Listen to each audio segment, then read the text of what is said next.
Velevážené publikum, jak vidíte, tady za mnou jde o život.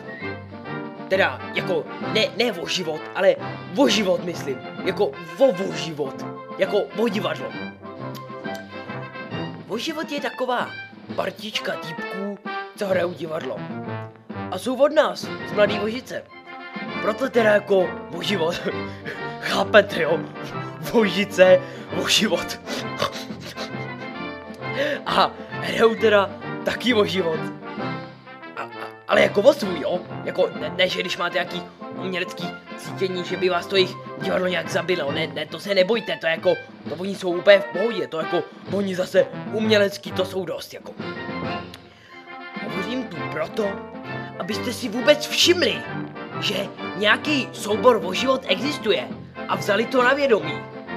Za prvý, nejsou to žádný Bčka, mají svý webovky www.vozivod.cz. Tam najdete fotky všech těch týpků, kdy a co hrajou a taky co je novýho a tak. A za druhý, jsou i na Facebooku. Tak si je najděte a lajkujte.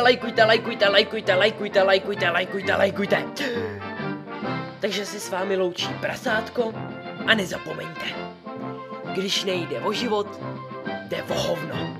Nazdar.